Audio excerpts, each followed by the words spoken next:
Amen. Yo, what's going on, everybody? Welcome back to the EDC podcast. Yo, man, we here for another episode. I think this is my fourth John going live on. Not necessarily live, but unlisted. Fourth pod going unlisted on.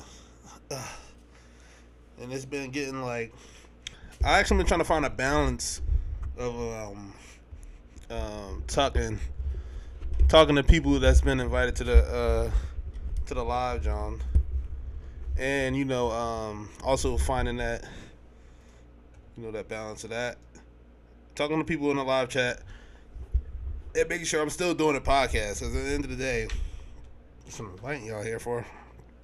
So I gotta make sure I'm still doing the pod. Coming into today, I said that weird. Coming into today, it's been me realizing a lot of stuff, man. Like, I already said this from the rip when I started the pod. Like, I'm trash at I'm big trash, I could say. At what would you say? Would you say producing topics? I would say that. I mostly get mine from like conversations that I would have with people, whether that be in debates, debatable topics, or just voicing opinion on certain things. That's usually where I get my ammo from for conversation. However, I was talking to somebody at work today. Like, I feel like just natural conversation is my thing. So like, even at work, I'll be talking about topics. I'm like, damn, I should use this for the podcast, but I already talked them out. You know what I'm saying? So like, talking to people is a huge thing. So I think I figured out at work today that I should just be getting guests on this, John. You know what I mean? Rather than me thinking I gotta be flapping my lips for a couple minutes. Start getting some guests on here, man. Some of y'all may have seen the topic, by the way. This John is titled "Negan is Here." The reason being, I told y'all a while ago that I started watching The Walking Dead. For those of you who already watched this, John, already neck deep into the Walking Dead series, you know who that brother is I'm talking about. Dude is a problem. He's a terror. He's a terror. He's not even like a terror of like, I'm like, I got fear in the game. I got skin in the game that I should be worried about. He's not even a terror like that I'm fearful of certain things. It's more a terror like, the rules are gone. The rules are gone. He came into the game guaranteeing somebody's going to die. One of the main characters got to go now that Negan is here. He guaranteed the end of somebody. And I'm binging, so I got the honor of being able to jump to what's going on in the next episode. Because like, I can only imagine having to wait till next season to figure out, whose life he guaranteed to sabotage to. I can only imagine. You know what I'm saying? So like,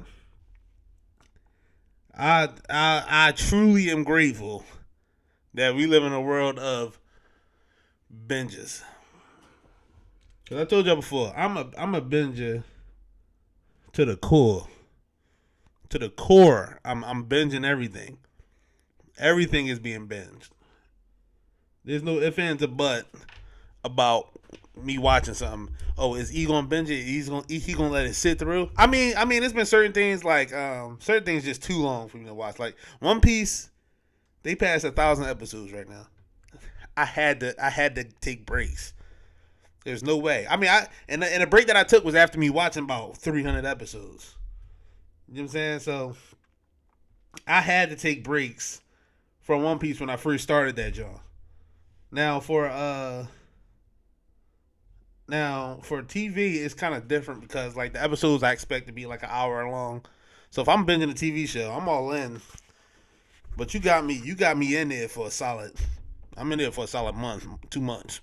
You know what I'm saying? Like if I'm binging, I'm binging. I'm in there for a solid 2 months. So you got time with me.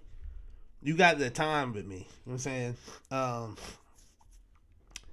But anyway, Negan's in, and I'm like I said, I'm just grateful that I didn't have to wait till next year to find out who he crucified. I'm gonna put it that way because basically it was that, bro. Once he was here, he's like, you took out. If you don't know, it's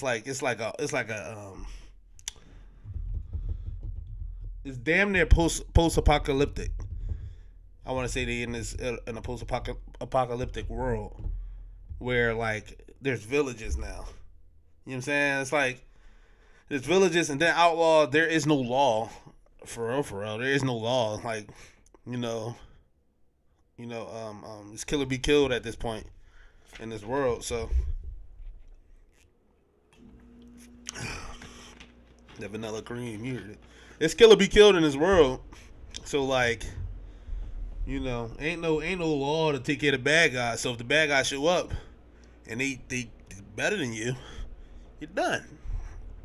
You're done. So what happens is, these villages fend off for themselves, and when they go out to try to scavenge and stuff like that, you run into some guys that's like, yo, I'm gonna kill you unless you give me your stuff, cause I'm the bad guy. You know what I'm saying? That's what's happening in the world. So the good guys clearly is the guys we watching. They run into a couple guys like, I'm gonna kill you if you don't hand these stuff. I'm saying it vaguely because I don't want to really. I know it's late in the game, but I had somebody already ruin something for me as soon as I started watching the show. I said it online like, hey, I'm watching The Walking Dead for the first time. Boy, Smooth hit me with, yeah, when Rick leave, it's a runs. I'm 2 episodes in, gang. You know what I'm saying? So I ain't gonna do that. So I'm gonna speak vaguely for y'all. But yeah. So your group, the group we watching right now is clearly the I'll say the faces, WWE references, the face of the show. You scavenging for supplies and materials and shit like that. There's bad guys out there that's like, I'm gonna stab you up if you don't give me your stuff. I'm gonna stab you up. And the group we watching, they some survivors, they some fighters. So they like, yo, we're gonna have to kill these guys, or they're gonna stab us up.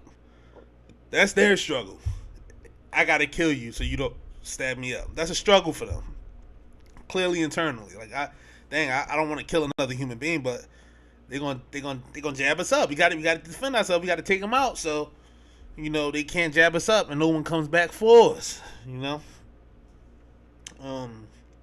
So look too, this dude that I'm talking about, Negan. He running everything. He running all the bad guys you ever seen in your life. He that's him. He got that big. He got that boss. That's him. He said, "We got all your stuff, boss." It's all him. He running the whole game in that county. You know what I'm saying? So, push 2, where I'm at now, he shows up, and it's like he initiates himself as a dude with he initiates himself as a dude. He introduces himself. Let me say that. Initiates himself. He introduces himself as a guy who needs to set the tone. If you catch my drift, like he is some people that's like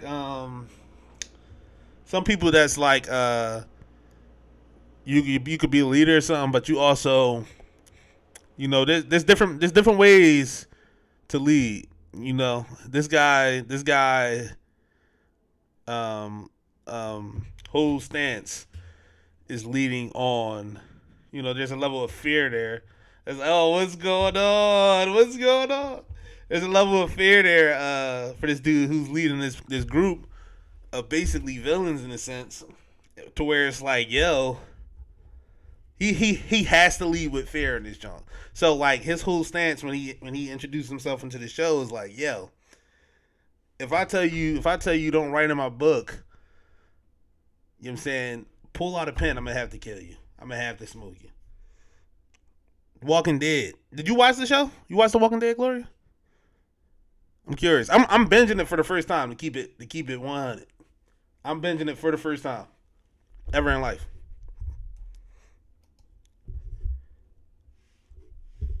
I don't know if you watched that or not, but where am I at right now? What season am I? I think I'm 7 seasons in, Maybe just got the 8. Maybe just got the 8. So that's what I'm talking about. So right now I'm at a point where the main guys they got their whole situation figured out. Like they village is like stamped. They in Alexandria, if that makes sense to you. I don't know if you. I'm deep in, so if you seen bits and pieces, you know. I don't know at what point you saw, but where I'm at right now, their whole civilization was figured out. You know what I'm saying? They had stuff going. They had ammo, food. They just made a deal with another village that's like trade food and all that. But now this big villain dude like comes in and he's like he's basically on some like, yeah, you're not that far. So wait, I'm speaking vaguely so it's not, you know, too crazy, but are you going to watch it? Like, you wholeheartedly want to watch the show? Cuz I'm just speaking on the situation that I'm in right now where the villain dude is like basically he's ruling with an iron fist. That's how he introduced himself. Maybe not. All right, cool. He's ruling with an iron fist, so he introduced himself to like basically be the guy of if you do something, there's payback, there's consequences for it. Hey, he's ruthless in that sense. So like, where I'm at right now, the squad that you watching, they basically already did way too much damage for that not to go untouched. And it's like, oh, someone's dying, bruh. Someone is dying. You know what I'm saying? Like he already if you step on his toe, you lose your toe. That's the kind of dude he is. So like somebody is dying straight up. Straight up. So you already checked that off the list, and like I said, I'm happy because I didn't have to wait for the next season to figure out who it was. But soon as I see who it is, you know, someone reacts emotionally in the group, and someone else catch the hammer for it. So we lose 2 guys. 2 guys in one setting. And it was, when I say after those 2 episodes, I had to take a week off. Died in season 1. I ain't gonna lie to you, yo. In a situation where the world goes to shreds and there's zombies walking around out here, I don't know if I'm dying. I don't know if I'm dying in season 1. I don't know, Gloria, you look fast, so you probably can like, you know, scramble, get out of there real quick. You probably can survive a little longer than season 1. I know I'm surviving a little longer than season 1 based off of fear and adrenaline. Fear and adrenaline is getting me past, you know, a few seasons at that. I'm sticking with the main guys as long as they don't look too shaky. I'm sticking with them. You know, God forbid it get a little shaky and dicey. Then I'm gonna have to flip game. You know, I might trade on a couple. I might not be as stand up as I should, but I'm sticking it out. I mean, whoa! Hold on. You saying later in the show they get smart? Well, no. You say you ain't watched the John. If the zombies being dumb and like slow is really was helping me out in that situation. And honestly, I think for the most part, I think I take the zombies, you know, a little too lightly because I don't really take into account how heavy these dudes are. Like zombies ain't just light as a feather just because they die. They heavy bodies. You know, I don't think that I honestly take that into consideration when I'm thinking about zombies, like a zombie apocalypse.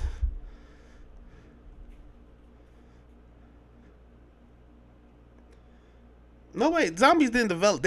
So here's the thing about the zombies here, and this, I think I was arguing with somebody about this at tours though, because like their whole thing was like the zombies basically. What was their argument? Because I had to argue them on how fast they decay. In a sense, because like their bodies are like straight up. Once you dead, you dead. Like it ain't no blood flow going anywhere. So your body decay. Your body decays like not as slowly as you would think it would. So like once it ain't no blood flow, like your body can fall apart real smooth. So that was my argument to it. So they're not gonna put up a fight, but they are dumb heavy. They are dumb heavy.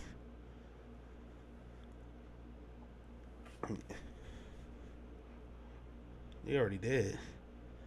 Yeah, that's what I mean. Like I can probably in the world of The Walking Dead, I can probably take out. Let's say give me a knife. I can probably take out a solid 5 before I have to relocate and run. Before I have to skip town, I can take out a solid 5 zombies.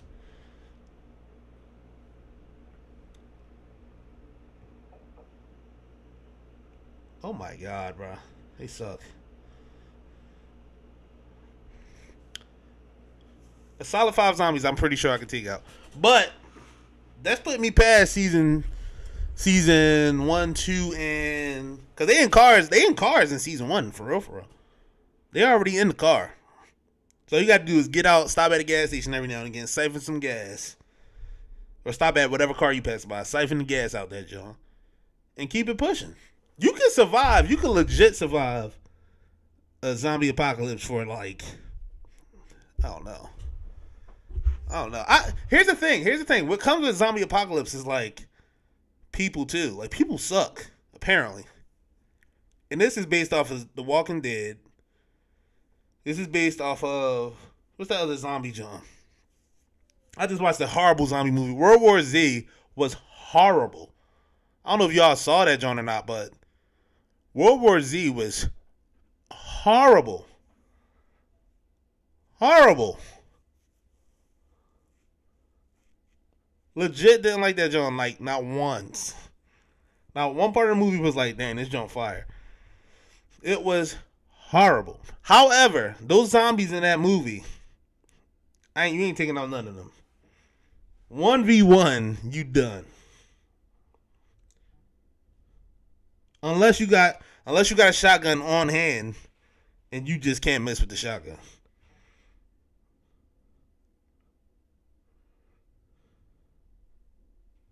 Unless you got the shotgun on hand and you just so happen to not be able to mess with the shotgun, you're trash. Trash.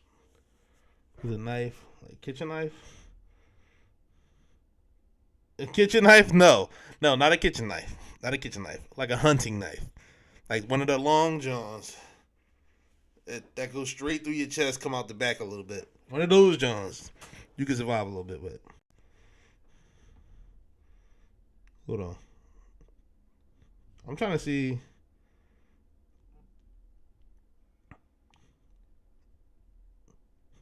No, but yeah, bro.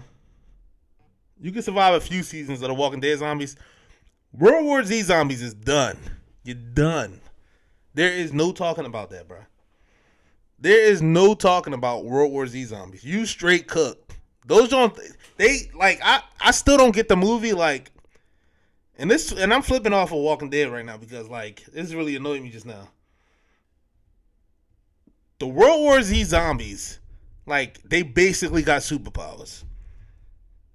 It pissed me off so bad, like, because Satara forced me to watch it on some, like, oh, babe, you got to watch this, John. Like, it's such a good movie. And I'm watching it, and I'm like, I see the first bull turn. He did this, like, shake thing. And then he woke up and started zooming past cars, hopping over, like, 40 cars. And I'm like, yo, that's not a zombie. I don't care what we talking about. That's not a zombie. So I don't know what the Z stand for in World War Z, but it better not be zombie. Them niggas got superpowers automatically. Automatically. I would have wanted to take one of these. I would have wanted to get bit. Let me get bit real quick. Cop the little superpower. Save the world with the superpowers. And then at that, you had to take a deadly virus. A deadly virus to get, you mean. So they had to give you like AIDS or something like that in order for you to survive that job. In order for you to survive it, you had to get AIDS. It's ridiculous. The worst. Horrible movie. Horrible movie. But anyway, that's the zombie world is just a dangerous world, man. It's a dangerous world to be in. Like I thought I was doing something. I bought me a little. I'm gonna have to give me a little piece of work. I bought me a little BB John just to get comfortable with a gun. Go ahead, laugh. Take your laughter. I take your laughter. I wear it as a crown. Wear it as a suit of armor. Laughter don't bother me. Want me a little BB gun so I can get comfortable with handling that tool. You know what I'm saying? Aiming proper. Handling my steeds. And I wanted to get an airsoft, but apparently my airsoft gun is like, it's not an airsoft gun. It's a pellet gun. The bullets that it shoot is too damage holding for the sport of airsoft. So I can't really use that junk for airsoft. I don't know what I'm gonna do with it, honestly. I mean, we buying a house soon, so maybe I'll use it for like killing rodents to get in my crib, something like that. But it's a little too much, honestly. But anyway, Negan comes in, and I went on a long rant, but I'm going back to The Walking Dead just to make a point. Negan comes in, he guarantees the death of one of your characters, emotional reaction from another character. It basically pulls off another death. So you got two main characters go in one episode, because they showed him killing in the last episode of one of the seasons. New season starts, you see who dies, and then you see another one die. Pain. I had to take sabbatical. What was it called? It's not sabbatical. It's called bereavement for those two characters. And luckily, I was already on like a little vacation type vibe. I had to stay home. I could not leave this crib. After watching it. It put me under so much. Because it's just like dang, bro. Like, seriously? It's insanity. But anyway, Negan's still around, and I had to spoil myself by looking up his fate in the show. Cause something that hits you like that, you need to. Like somebody like me, I need to know what I'm getting myself into. I'm not a guy who like, you spoil the show for me, I can't watch that show no more. It's like I kind of still want to see it happen. Like I enjoy watching the show. You know, I don't have to. Like the mystery aspect of it is not as important to me as it may be for some people to watch a show. It's not. You know, but I'm more so, you know, infatuated with watching the show, if that makes sense.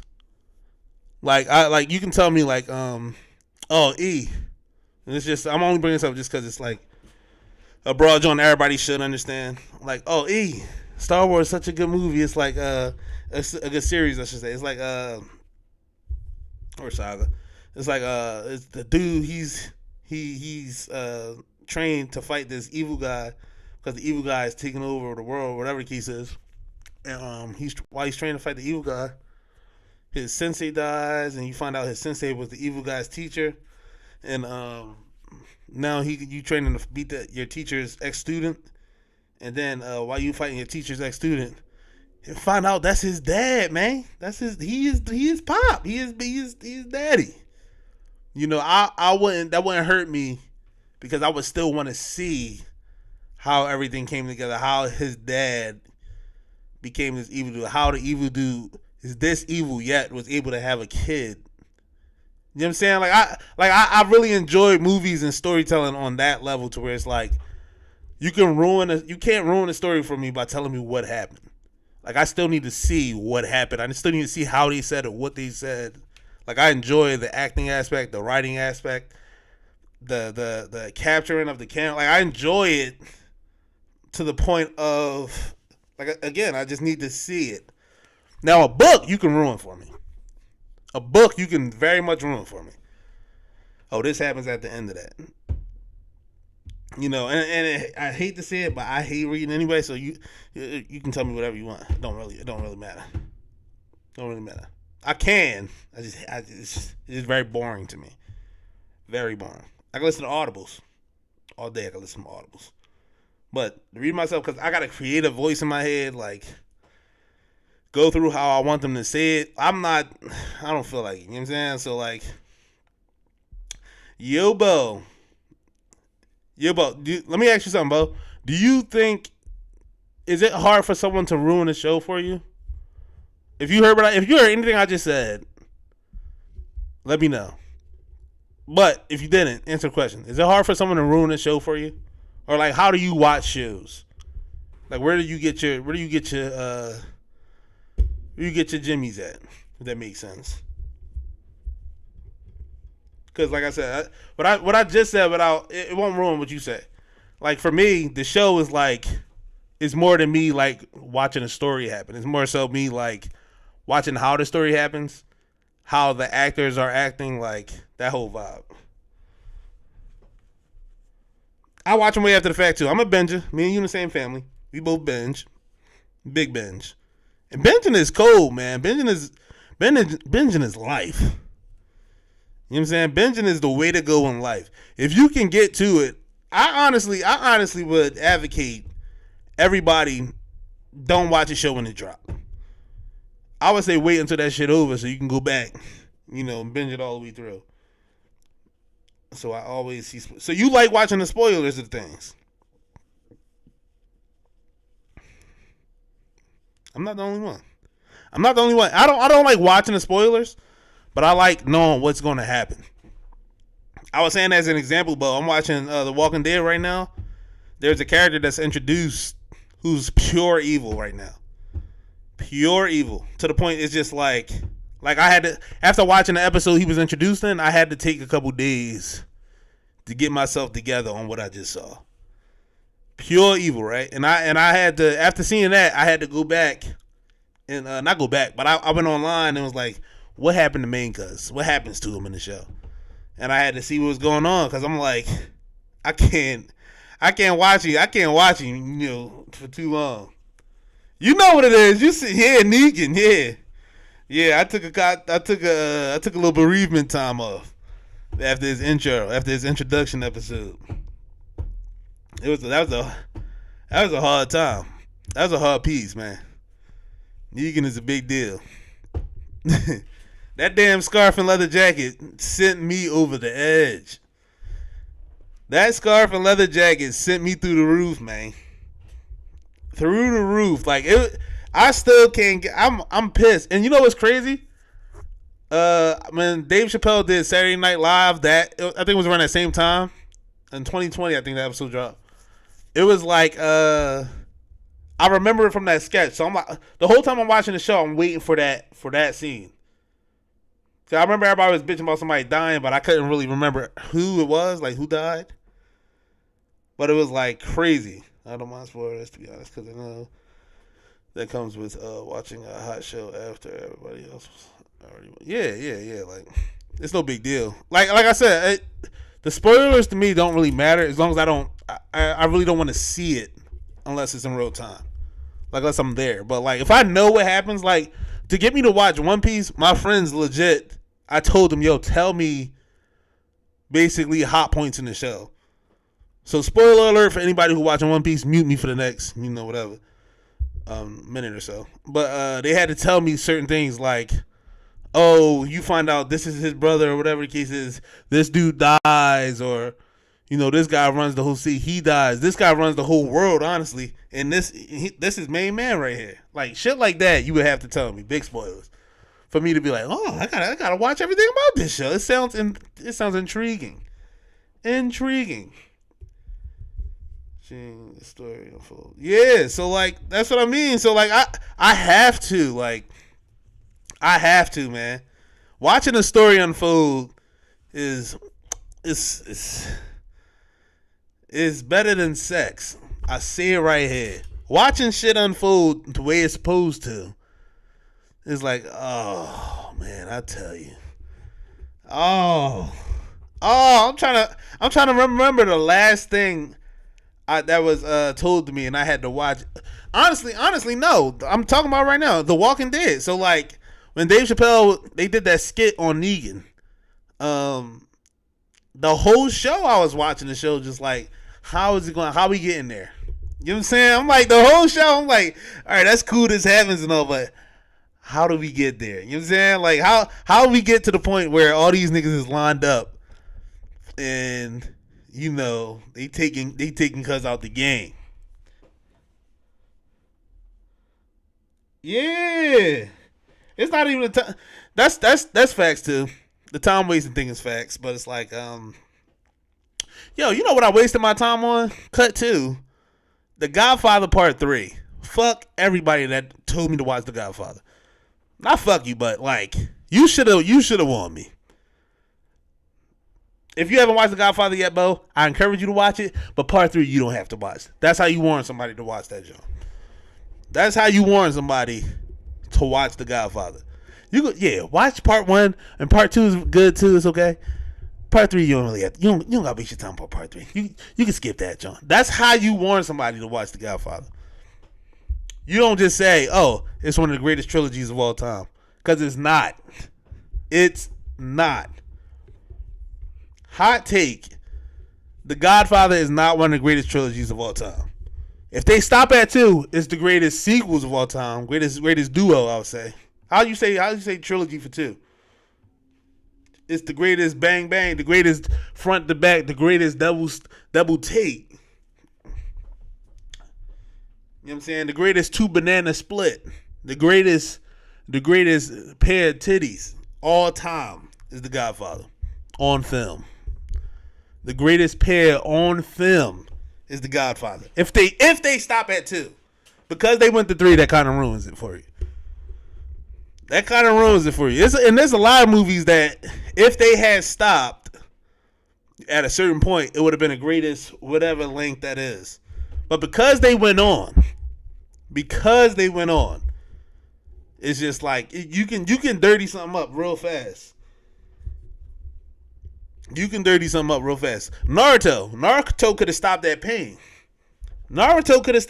If you an anime watcher, you can't disagree that they could have stopped that pain. You kind of can't stop that pain. It's a lot of loose ends at pain. You got Sasuke still on the loose. That's honestly it. Sasuke being on the loose is why you can't stop that pain. That's why you can't. Other than that, you would have been cool.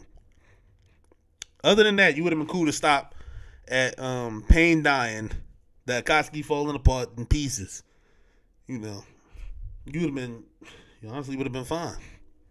Pain was that dude. But all I'm saying is you leave room for error. Like Game of Thrones. Let me see how that could stop at a certain point. And I'm talking about, and mind you, I'm not talking about the books and all that. I'm just saying, if the show was just pulling totally apart from the book, and some people could be like, "Oh, it is," grow up. If it was pulling totally apart from the book, you could have probably stopped at the War of the Dead. You could have probably stopped at the War of the Dead. Have certain people die. That's checkmate right there. You know what I'm saying? But I don't know, man. Sometimes I feel like I kind of want to write movies or write stories. I think I started in my lifetime. I think I started at least 3 novels. Gotten past the first chapter once. But I think I'm going to try my hand, man. Because I be writing. I ain't going to lie to you. I be writing. I can get these stories out. But a novel is just so that's a lot, man. I told you I'm already bored with, I get bored reading something fast. Unless I'm getting information from it. Like storytelling, visually, I tap out quick. I'm tapping fast. You know what I'm saying? Like, reading the story out, I'm just like, I don't care what the fuck happened in the next 2 pages. I'm gone. It ain't even that bad. It's just like, write this joint with a little bit more vigor. Throw some rhymes in there, Dr. Seuss style. Keep me entertained. Like, it's to the point, in school, bruh, reading books in school, because they have you read books in summertime and all that. Getting through those Jones was a time. Getting through those books in summertime was a time and a half. I had to rap my way through those books. I'm talking rap. I'm talking about. And then she said, make it go last. Like, yo, I had to sing the book in my head to get me through those pages. It may be a bad thing. Like I said, if I'm reading for information, it's no problem. I give you the whole dictionary. For information is no because I need to figure something out, so I have to read this to figure this out. But for fun, bullshit. I'm an audible guy, auditory learner. I gotta hear it. You gotta tell me. Like if I have to read for information, I can do it. But I would much rather you just tell me something. I would much rather you tell me, yo, the square root of pi is this. You know what I'm saying? Pi is 3.14159265. Blah blah blah blah. I'd rather you tell me. I'll be like, cool. No, I don't know if that's like a music thing, just because I have to learn music by ear for the most part. It could be that, but man, if you give me something to read out for fun, miss me with that bullshit. Miss me with it tough. Big tough. Nah, man, but that's where I'm at. That's where I'm at with The Walking Dead. It's getting sketchy. It's getting sketchy, bro. I ain't gonna lie to you. Apart from that, though, man, the Phillies about to go crazy, or the Phillies are going crazy. If they win a World Series, I might have to pull one of my vacations back for the rest of this year. Because if they win a World Series, come on, man. Come on, man. I should have had it playing right now so I can look over and check what's going on. If they win a World Series, it's over. It's up. It's up. I actually remember to play the press record on this joint, so shouts out to you, boy. I'm doing good. But yeah, if they win the World Series, you can find me down Broad Street.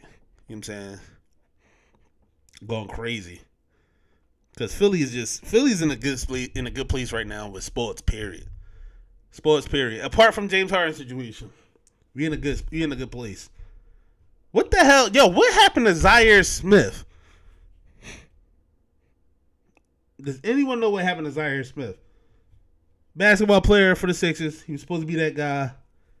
He never. I don't think I ever remember seeing him in a game. He went to the G League for a while, and then that was it. He just disappeared. I have never heard of him again. But they was promoting him like he was about to be, a great, not a great, but like a solid piece for us.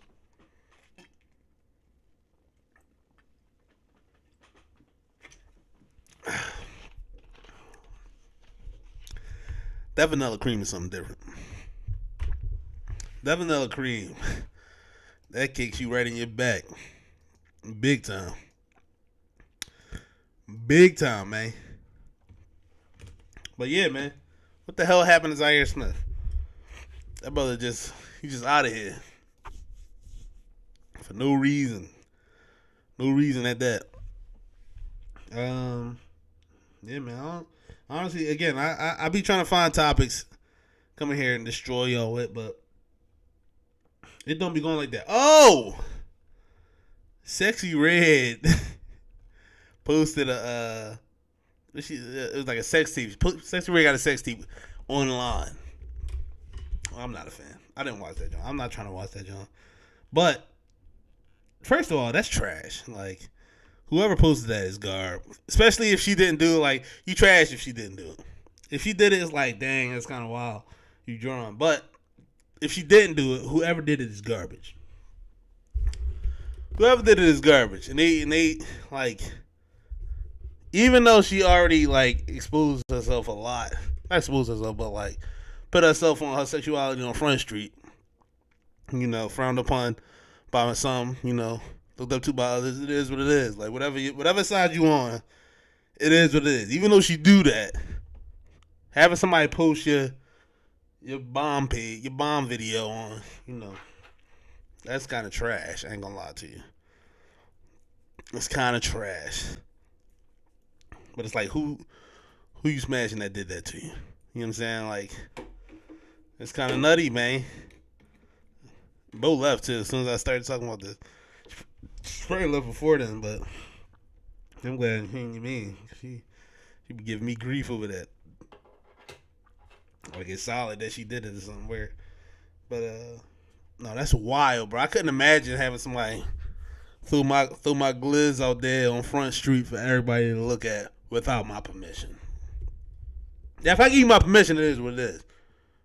Take your looks. Wear your goggles. You know what I'm saying? Whatever it is, if I give you my permission, bang. You know what I'm saying? Because I clearly wanted it out there. But if you don't, imagine how embarrassing that is. Imagine how embarrassing that is. Now, May, my little cousin, he watched that joke about 2 times already. He told me himself. Don't let him lie to you. He watched that video already. He told me himself. I'm not lying on him. He told me himself he watched that joke. Dangerous, boy. Freaked out, boy. Say no. Let me stop drawing on him. Nah, but he said he saw that joke. That's kind of trash. Here's the thing, man. If you going, I can't even say it because it's like I don't think she posted it.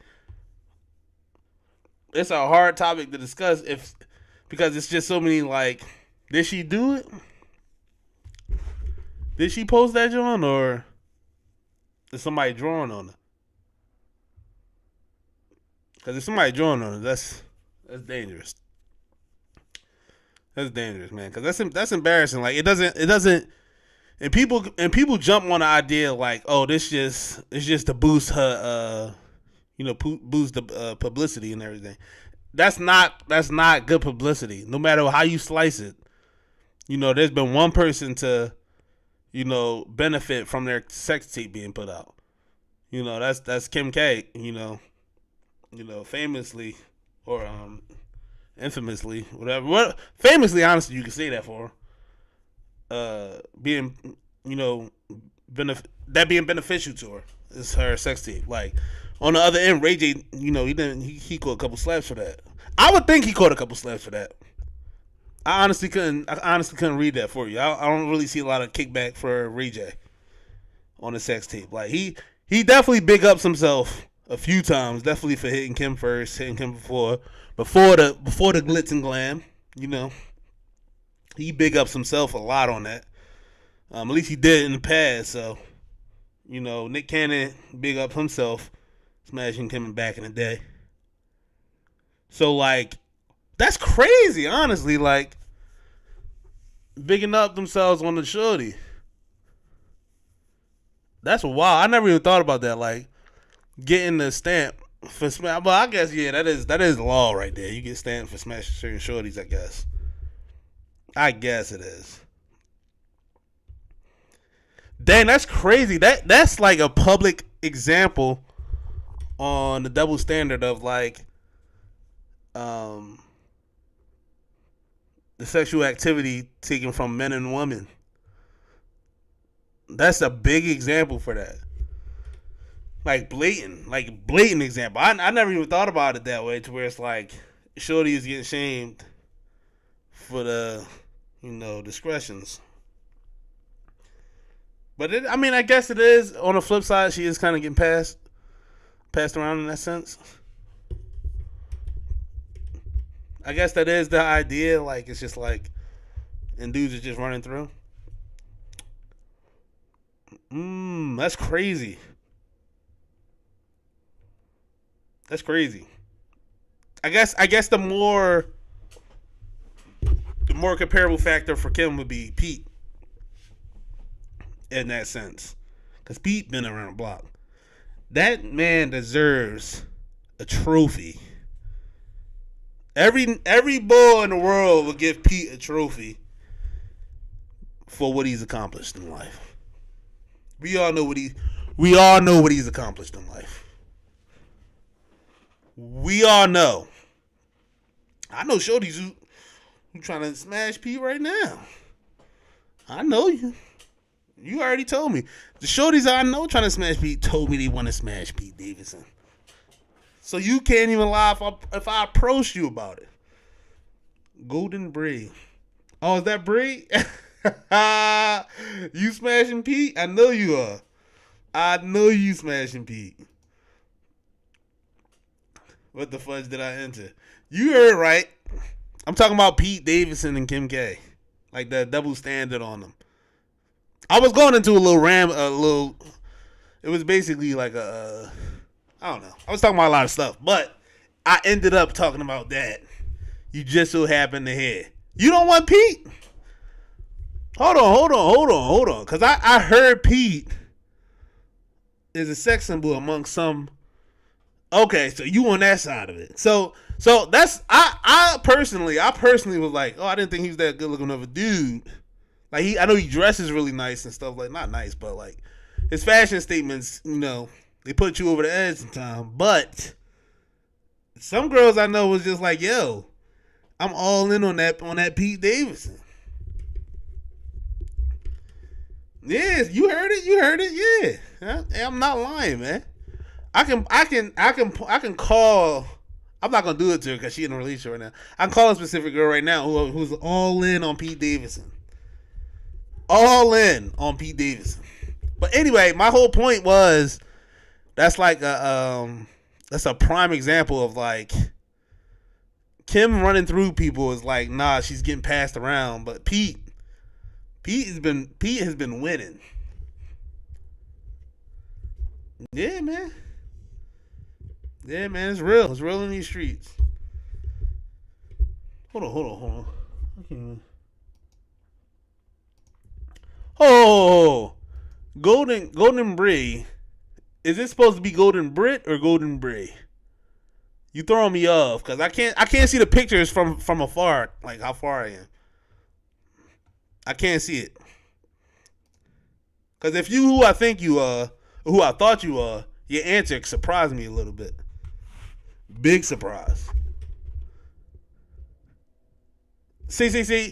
So your answer don't surprise me. Britt, I thought you was another girl I know named Bree. Her answer would have surprised me, cause I know she would be all in for Pete Davidson. 2192. Yeah. I know. Your answer don't surprise me. There's another girl I know named Bree. Her answer would have been the opposite of yours. She'd have been all in.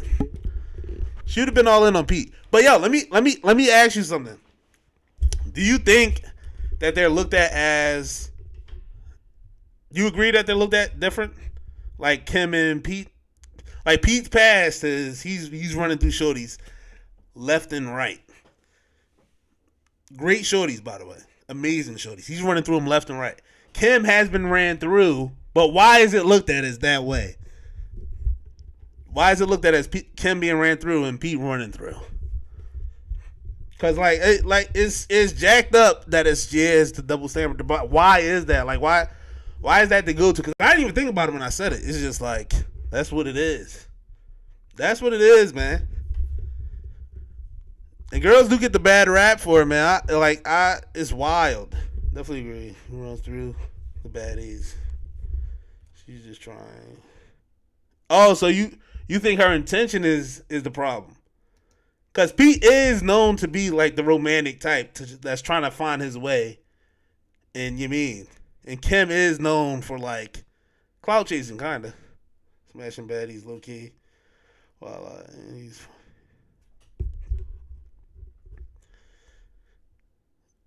Other rumor, all green flags. What you mean? What rumor about Pete? What I'm lost? The drugs? Kim is ran through. Oh, that's drawing. Yeah, that's the perception, but like they both smashing heavy. They both smashing rough. The slammer. The slammer. Oh, he got good news for the slammer. Oh, that's crazy. I ain't never hear that. That's wild. According to Ariana. Oh, no, I did hear that. He said it on stage. He said Ariana told the reporter that he had a good, a long john. That's crazy. I would be pissed if somebody put my business on Front Street like that. Because it like he said it too. I think he said it. It leads up to disappointment. Or, they just clamoring over your Johnson. I'll be pissed if Satira put my business on Front Street like that. Big or small, shut up. Let them find out themselves. Big or small, let them find out themselves. Let us get busy on a natural level. I don't want nobody fiending for it. Nor do I want them like drawing on me. Like, let them find out on a natural tip.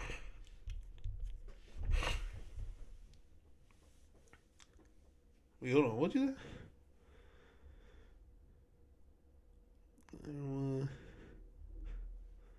Yeah, man.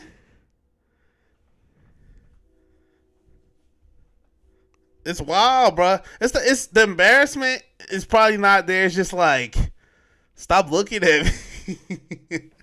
Stop looking at me, bro. Like, I'm not a piece of meat. Leave me alone. That's the only time a dude would feel. Like, dudes would feel that, man. Like, you know how people be like, you know, if a girl's too aggressive, dudes would be like, yo, like, leave me alone. Like, that's real. That's super real. That's super real. Because it's like, you don't want that energy, man. We don't want that energy. We don't want you. Just like, honestly, and I'm being total open right here. Satira sometimes is like right at me sometimes, and I'll be like, in my head, I'm just like, yo, back up. Like, let me go crazy. Let me go crazy, yo. Cause it's drawn sometimes. Like, it's cool when you like if you the dude and you initiate it, and then the girl's like super aggressive about it. It's like, all right, y'all, we all in, cause you initiated it. It's still on you. But when you not even in mindset for it, and it's all aggression, it's like, back the hell up, back up off me, man. Back up off me, man. That's how it is for real. Cause it's just like, yo, you don't want that smoke right now. Like, calm down a little bit, and then let me go at it, and then you cool. Satira was supposed to be on this jump, but she was at work tonight, so she couldn't be on the podcast. Cause I hate doing them later in the night, cause after it's done, I gotta wait for it to clear. Then I gotta split like the audio and everything for it. Once I split the audio for it, then I gotta post it online. It's like, it's a whole thing. So I don't like doing them too late. But next time she off on Thursday, we could do it. Yeah. But yeah, yo. Oh. I'm about to wrap everything up. I want to talk about this movie me and Satira saw. It wasn't my first time seeing it, but Satira saw it for the first time with me yesterday. And yeah, join that joke, cause it'll be fire. But it's called what's it called? It's called The Village of the Damned. And I saw this joint when I was dumb young, and my mom made me watch hella scary movies when I was a kid. Hella scary movies. Not made me watch, but like, she didn't care that I watched these joints, and I was scarred. Thank God I saw it as an adult right now, so I'm not afraid of it no more. Jeepers Creepers, I'm still afraid of. Like, I'm not watching that by myself. No way, shape, or form. It's Halloween now, so we probably watch it soon, but I still want. That's a movie I can put on right now. Jeepers Creepers, I'm talking about. That's a movie I can put on right now if I want to get scared a little bit. I'm not lying to you. I could put Jeepers Creepers on right at this moment. Know that it's coming on. Know every scene in the movie, and be like, yeah, we're gonna turn this joint off for real. Yeah, we could turn this off, cause fear is honestly is brought from Final Destination. Not scary, you tripping, but fear is honestly, I want to say, is at its peak when you don't know what's going on, but you don't know what's about to happen. You worried about the unknown kind of thing. That's where fear is at its peak. That's why, like, in a movie, you know, you get suspense built up, and like the music's like, and it's really like creeping in, because you just like, oh shit, something's going down, something about to happen. That's why, because suspense is like where you get fear at its peak.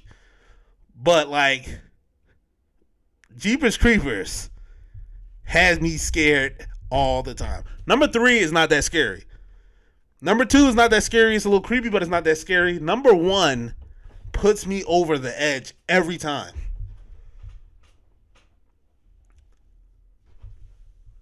Scream scares you? You wait. Are you scared of scary movies? Legit? I'm gonna get to the Village of the Damned, but are you scared of scary movies like all around? Cause I'm not. I love scary movies. It's just like certain Jones got me by the tongue. So yeah, so that's why these movies scaring you. I'm not scared of movies like that because I like the kills. Yeah, horror films don't do it to me like that. Like you gotta really be like, you gotta have me by the chest. Like Jeepers Creepers legit from my childhood gripped me up by the collar and still got me like this. With no problem.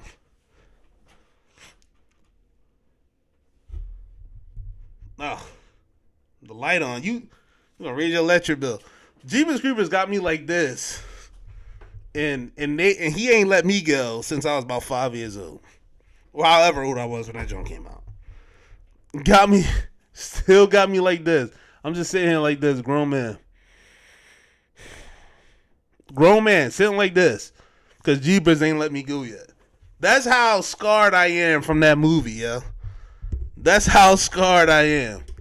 Like, no bullshit. But, anyway, me and Satara watching this movie called The Village of the Damned. And I'm laying it out because you should watch this, John. I'm not gonna spoil it. Well, I am gonna spoil it. But you can still watch it, John. So this movie come on where they show you this village. It's not a village. It's like a little township in like the Midwest. I want to say they're in the Midwest because I really don't know. It's just like in a very rural area, if that makes sense. So that makes sense, but a rural area. So it's like a little township where everybody know each other, shit like that. And it's this township called Midwich. Midwich is a township. Basically, they show you the township. They show you a lot of the characters in the township because it involves everybody in this genre. One of the main characters is Christopher Reeves. If you remember Christopher Reeves, he's the original Superman in the movies, like with Richard Pryor and all that. He's like the old Superman, no muscle tone, black hair, blue eyes, swirl. Christopher Reeves, like he's that guy. So they show Christopher Reeves. They show his wife. They show a couple other people. They show what's her name off the Jenny Craig commercials. She's also in Look Who's Talking. She's oh my God, Kirstie Alley. They show Kirstie Alley. She's in this John. Christopher Reeves. He's a doctor in the town. Okay, Christopher Reeves is the doctor in the town. Kirstie Alley. She doesn't come until later, so I'm gonna introduce her later. But he's a doctor in town. He's with his wife and everything like that. He's at a gas station. He sees this guy picking up some. I'm gonna say he's picking up ice because it was for like a party or something. Like, oh, he's picking up helium for the balloons. Everybody going to this party in town. Christopher Reeve sees him. He's a little bit on the outskirts of town at his office, I guess. Sees the guy, and then what happens? Christopher Reeves' wife is at the party as well. So everybody in township is at the party. Christopher Reeves sees this guy at the gas station going to the party. And he's like, all right, cool, handle your business. I'm going to go do something else.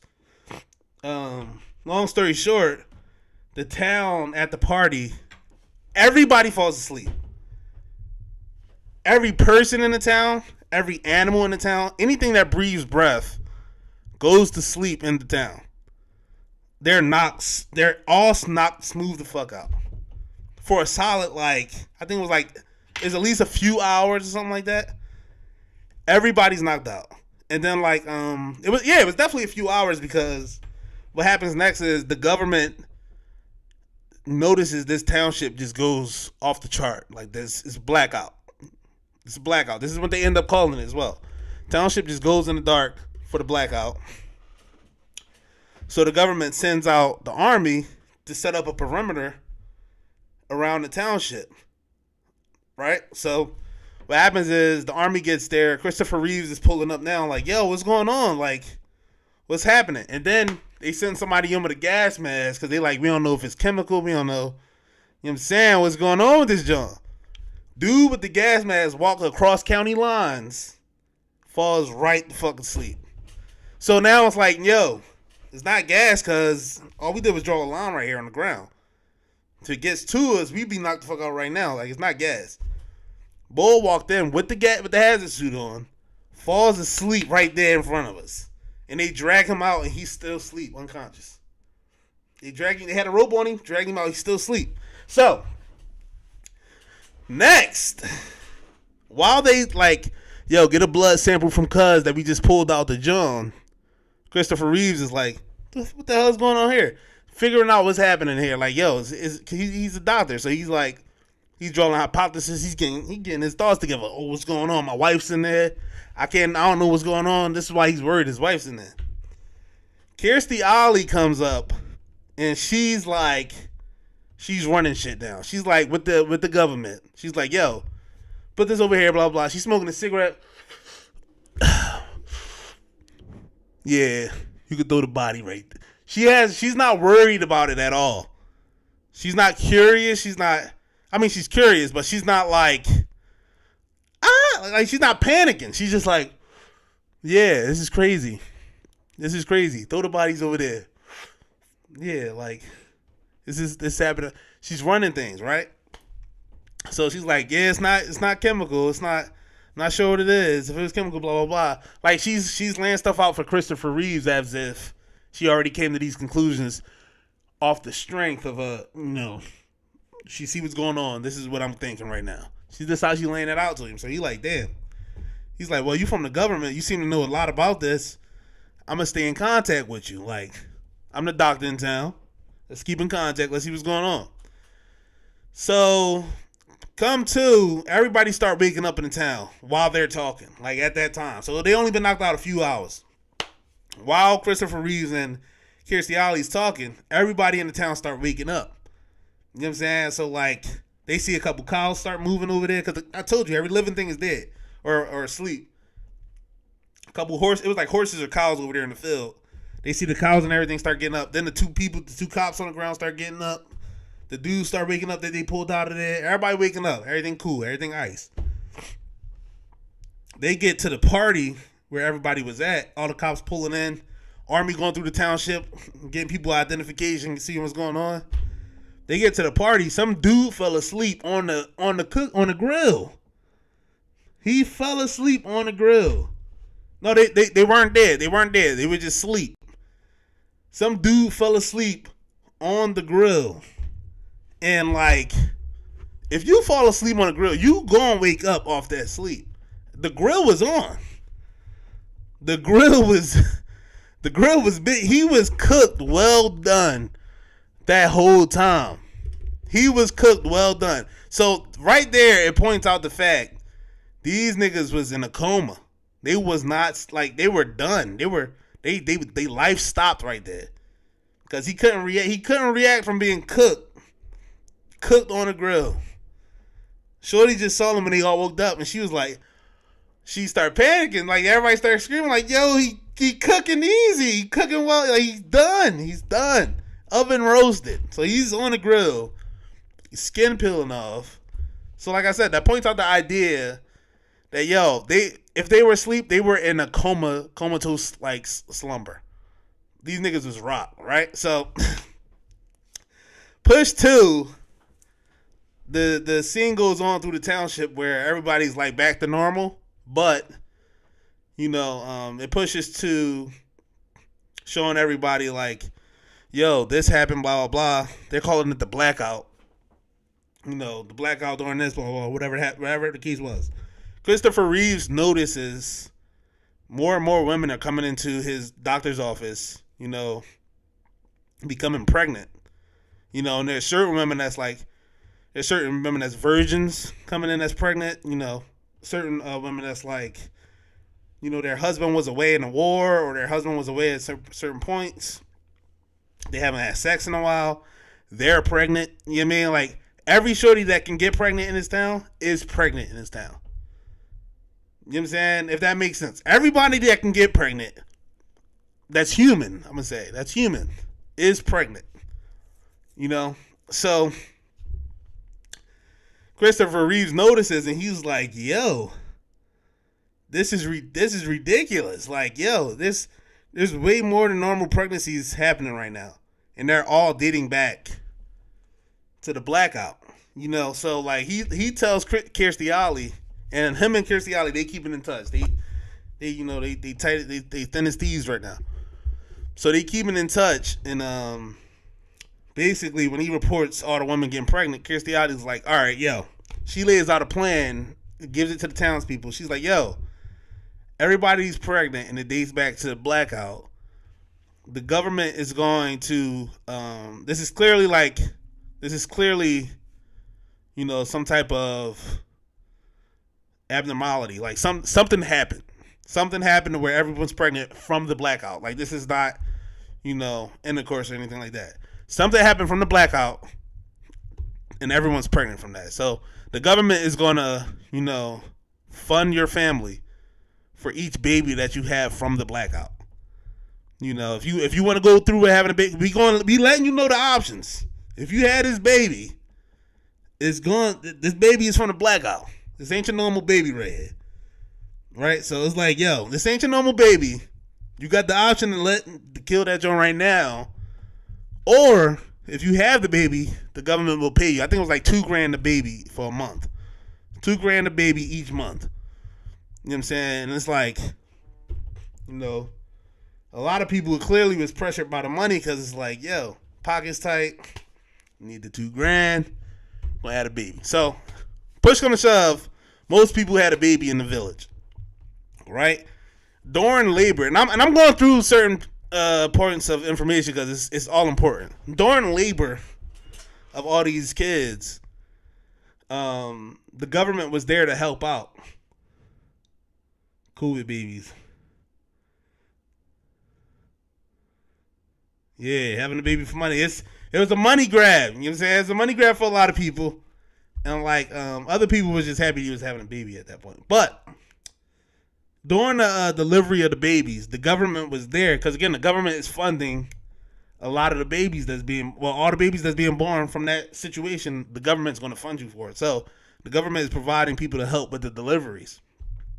Kirstie Alley is there. Christopher Reeves is there. It's in a hospital. Kirstie Alley is basically helping them deliver the babies and stuff. She gets to one lady who's having problems with her pregnancy, like she was in pain or whatever the case was. And she pushes, the baby comes out. Kirstie Alley's like, damn, stillborn. Like, unfortunately, this baby's not gonna go through. You're not getting your money. That's what you're upset about. Stillborn baby. Kirstie Alley takes the baby. She dips off. Now, the camera shows us Kirstie Alley taking the baby. So that points out to me, I already knew from the rip that baby was not, or I don't know. I honestly don't know. I don't know if the baby was dead or if she just took it for testing and then it died. I have no idea. I have no idea if the baby was dead or she took it and killed it while testing. I don't remember. Not that I don't remember. They don't really explain that part. But I gathered, I assumed the baby was still alive when she took the baby, because it wasn't crying or nothing. But she definitely took the body. All right, so anyway, she takes the baby or whatever the case is. Now, the whole village has these kids, and as they age, you notice all the kids look the same. Like, half of them are boys, half of them are girls, but they all look the same. It's like if I can explain it in a sense, they snatched the baby up for sure. If I can explain it in a sense, it's kind of like these kids were supposed to be, you know, the next evolution of humans. In that sense, if you had to explain how they all came up looking the same, that's how it's laid out to be. Like, they're the next step of human evolution in that sense, right? So they all look the same. They all got like white hair, or silver hair, I should say. Silver hair. I'm not sure if their eyes are the same color, but all got silver hair, white babies, right? And I don't remember seeing the black couple in that joint, but it would have been funny if the black couple had a white baby too. That would have been fucking hilarious. But anyway, all silver hair, white babies. They all look the same, damn near, like they siblings. Now They pushed 2 when the kids are like 3 years old now. I want to say 2 or 3. I want to say, matter of fact, I'm going to say 2 years old. They're all 2 years old now. Or even a couple months because they were still crawling. Yeah, they're like a couple months to 1 year old. And they're showing like the kids are basically like hella advanced. Like the kids are like spelling out their name with their toys. Spelling shit out, like just showing like, yo, I'm different with this, right? Then they skip again to the kids being a little older. You know, I want to say they're like 3, 4 now. And Christopher Reeve's daughter is at home with her mom, and her mom's just chilling, cooking on the phone, cooking and all that. Christopher Reeve's daughter pushes her food off the high chair. And the mom is like, yo, watch you. She about to walk to pick the food up. And the daughter eyes start glowing. And the mom stopped talking. She's just like, you know what I'm saying? Just staring at the baby like, yo, what's going on here? Mom's then takes her arm. She cooking, I told you. She takes her arm, throws her whole arm into a boiling pot of water. Boiling pot of water. And she's like screaming immediately. So it's not like she's indestructible where she about to throw her hand in the water. She's like, dang, my baby gave me superpowers. Like, nah. Hand in the water, boiling water in the pot of boiling water. Screaming immediately. And thank God somebody was walking up. Somebody was walking up and was like, yo. Walked up to the crib, bust through the door, like, yo, get your hand out the water. Get your hand out the water. Poured it out the water. And the daughter just sitting there. Moms fall out on the floor, knocked out. The daughter smiled. You know what I'm saying? So she clearly the spawn of Satan. Evil child. Spawn of Satan right there. And she's smiling because her mom just damn near burned her arm off. At that point, the mom is like wary of the child. Super wary of the child. Like, yo, like, your baby just tried to burn your arms off. You clearly know it's your baby because you saw her eyes glowing. You know. What's AHS? American Horror Story? Yeah. It could be. This movie's super old though, so they could have stole that, John. They could have stole it. But mom boils her arms. And then skip two. This movie skipped around a lot. It's a lot of time skips going on. After mom boils her arms off, they show the kids older now. So the kids are now at least 6 years old, maybe 7, because they're in school now. At least 6 years old, maybe 7. Mom kills herself. Christopher Reeve's wife kills herself after the boiling arm incident. Literally jumps off a cliff. So Christopher Reeves, his mind is gone now. He's just like, he already know the kids are linked to the blackout, but now he's for sure like, yo, this is fucking ridiculous. Like, yo, why are these kids like drawing on us? Like, what's wrong with them? So he totally checked out. The parents are noticing more and more the kids are having issues in school.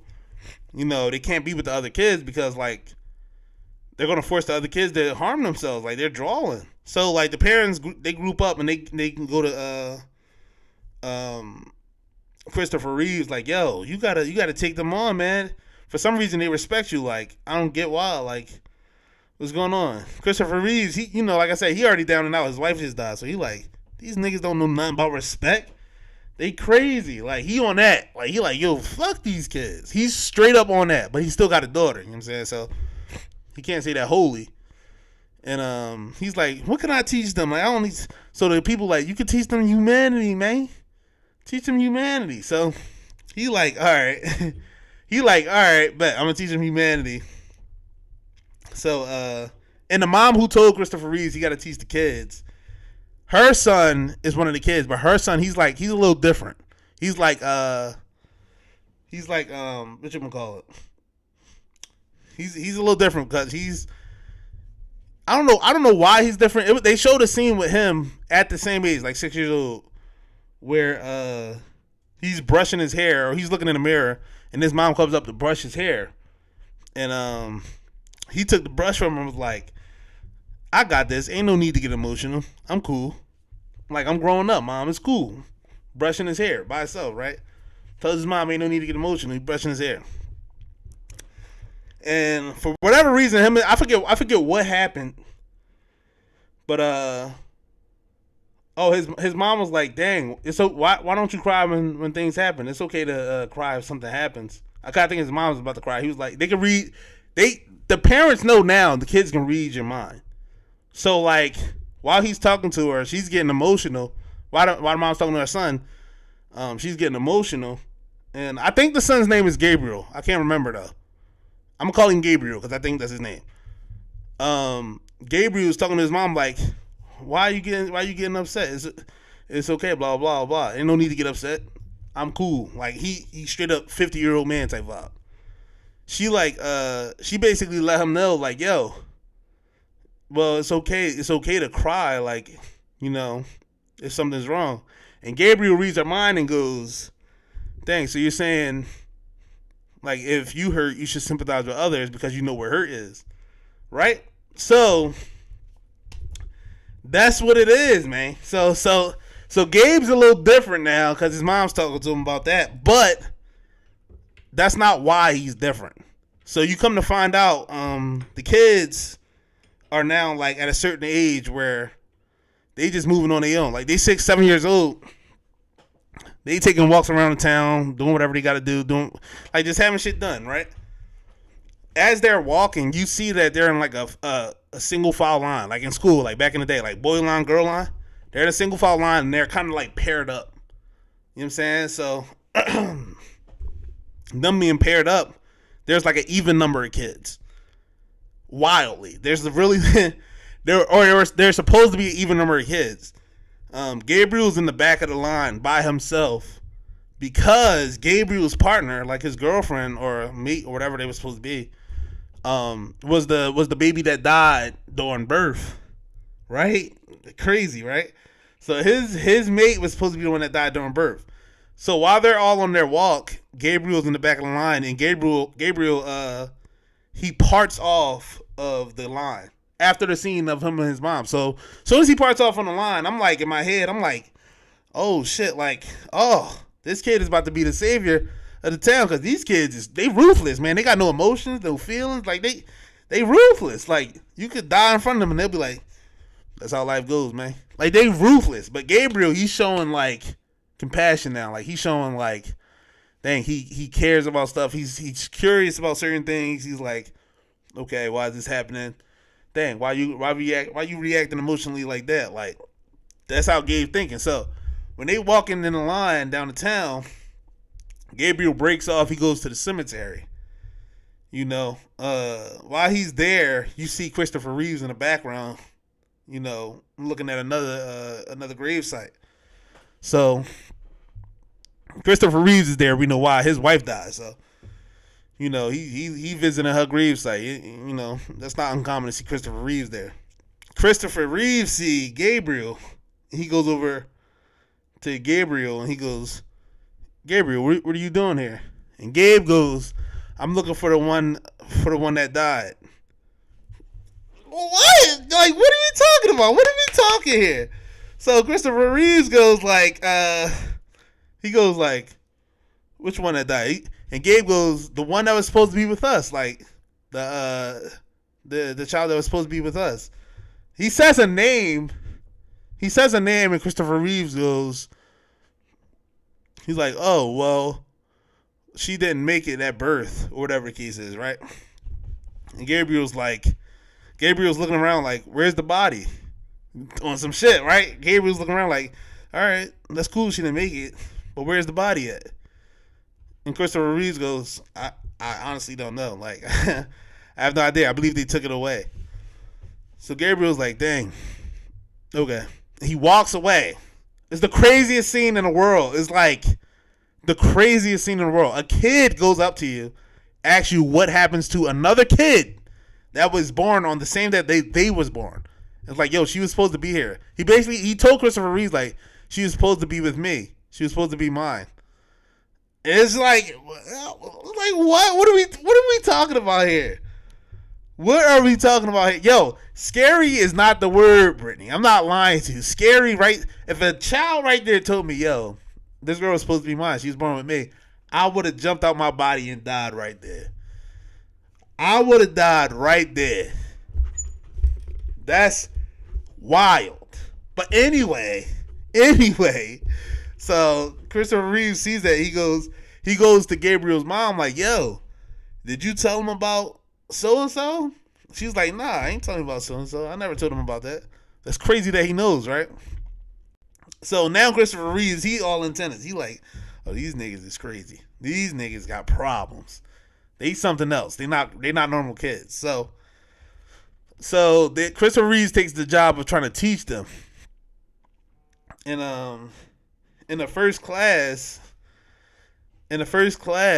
he goes, I honestly don't know what I'm supposed to tell you guys about. Maybe humanity, maybe something else.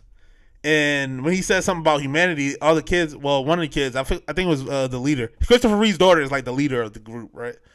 So she's like, humanity is blah, blah, blah, blah, blah. Like, it's worthless. Like, we're on to the next level type shit. Like, you know, feelings are, you know, in a way kind of thing. Like, nobody needs emotions. Emotions just get you whatever. They're useless. Like, basically like that. Like, emotions are useless. Humanity is useless. You just got to keep it pushing. So Christopher Reeves, he's like, all right, if you want to talk about that, maybe I can teach you about biology. And he's like, we can start with certain things like the eyes. I think he was kind of trying to hit toward like, yo, what's up with your eye powers? Like, what's going on with that? But he's like, all right, maybe we can talk about the eyes. And he's like, eyes can help you to see. And one of the kids go, and also your eyes. He starts to talk, and his daughter goes, yeah, that's it. Like, cuts the kid off. And Christopher Reeves is like, well, that's nice, but I think Johnny was talking, or whatever the kid was named.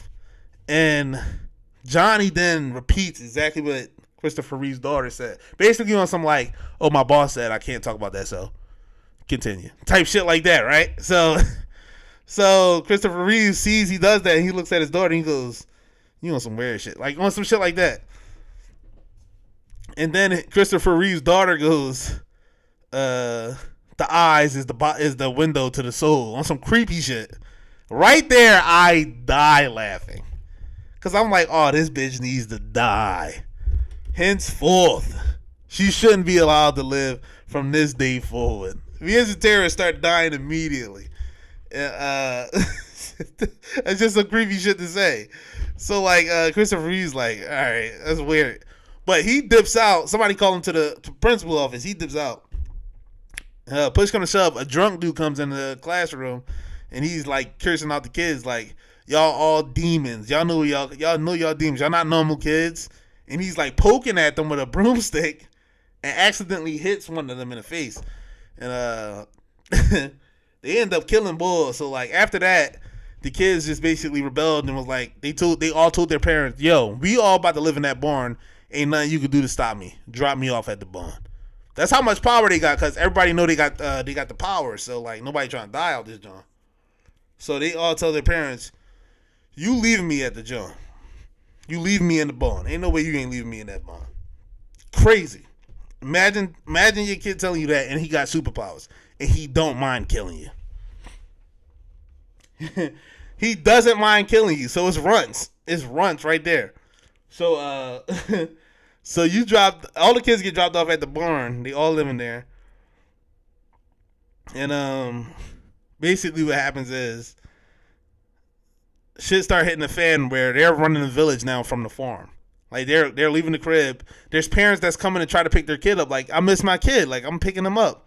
And the other group of kids are like, nah. And they start killing off the parents. Coming to pick up the kids. And then during this whole time, Kirstie Alley comes back into the mix, and she's letting bombs off. Like, the DNA is showing that all these kids are connected. Like, they not coming from any fathers. They're all like sons and daughters of whoever the fuck else, but it ain't the fathers. They're all related. They're just in different moms type shit. And Christopher Reeves is just like, it basically lays out to where she took the body, she's doing experiments on the body, and she lets off that the government has known about this type shit for years. and that this village is basically like just a opportunity for them to research on it. But the government has, there's been situations like this all over the globe. At least like seven other towns and shit like that. So like Christopher Reeves is like, yo, you got us here for an experiment? Like, you want some weird shit. So they all finding out this. She shows Christopher Reeves the body of the baby, who is now in like a test tube type thing, dead and everything, but in a test tube to where they're studying the body and everything like that. So Christopher Reeves now knows this information, and the reason she didn't tell nobody, Kirstie Alley, because you think she an asshole for right now, but the reason she doesn't tell anybody is because the kids can read minds. So the moment she tells you, you're a liability, because if the kids read your mind, shit's hitting the fan. They're killing everybody. Everybody. It's runs. You know what I'm saying? So like, because they think the kids think of themselves as a separate species. So it's like, if you hurt one of them, it's like, yo, we're all together. We're killing you. It's runs. It's only a moment in time. One of the kids say this in the movie. It's only a moment in time before humanity turns against us, and then we'll have to fight you. We're winning that fight. The kids said it themselves. There's a scene in the movie going forward where the kids are against the army, and they're killing the army. Christopher Reeves, for whatever reason, has the ability to like block his thoughts. Not for whatever reason. He can block his thoughts by thinking of his wife's death. So like him thinking about that cliff that she jumped off. They used to hang out there all the time. It's a very powerful force for him to be able to think about. It'll block anything else that's in his brain. So he lays out a plan to go destroy these kids. But in the meantime, Gabriel's still showing you that he's not one of the kids. So like he has to lay out a plan to get Gabriel out of there without thinking of the plan that he has intact to kill these kids. To kill these kids. But the kids is on a rampage. They're destroying the village. Gabriel's mom's like, you gotta save Gabe. You gotta save him. He's thorough. He's not one of them. He's a thorough bull. Gabe has now, showed the ability to question things, to feel things. When he sees his, ain't no other way to say it, his deceased lover's corpse, he's crying now as a kid. And the other kids is basically like, yo, man, you becoming soft, man. It's time to finish this off right now. You becoming soft out here. We don't fuck with you being soft. So they take him to Kirstie Alley's office. And they go hand in hand and read her mind. And they basically make her show them where the corpse is. They find the corpse, and now they kill Kirstie Alley right there. Kirstie Alley's dead. Gabriel had no beef with it. Like, he was hurt. He clearly was hurt, but he didn't have no parts in killing Kirstie Alley. He's just like, the love of my life is dead in this test tube. Ain't nothing I can do about it. Kirstie Alley dies, and that's when the war breaks out. Push 2, and I'm ending it right here because, like, ain't too much more of the movie. It's just Christopher Reeves has to block his mind. He goes in and kills the babies with, like, C4 or something like that. Some type of dynamite, destroys all the babies. But he gets Gabriel out safe. Christopher Reeves dies in the process. But Gabriel lives, and it's surprising that they don't have a, sequel to the movie. Surprising! But that right there is the Village of the Damned in a nutshell. The most weird movie all time. Nothing was solved. I still don't know what them niggas were. I still don't know. But I'm in this joint right here. I actually got caught the tear back, so. Yeah, thank y'all for watching another episode of the EDC podcast. That is wild shit, though. I want to go over more, like, reviews like that, because that's, like, that shit is ridiculous. I'm just going on 2 hours, and I'm not about to do that. That's ridiculous. But we on all platforms, wherever you get your podcast from, Spotify, Apple Podcasts, anywhere else you get your podcast from. Also on YouTube. This usually posts before I drop the podcast because this is directly to YouTube, so I usually don't have an issue with that one. But for the podcast, they'll be released by tomorrow. Like I said, on any platforms you get your podcast on. But I do appreciate y'all looking in. Brittany was on here today. Bo was on here today. And who am I forgetting? Glory was on here today. Shouts out to you. For real, for real. That's cool. Yeah, but it's like, this is consistent three crowd squad. This is like code right now. I'm gonna start having people on this joint like on cam. But I'm out of here, man. I'm ghosted.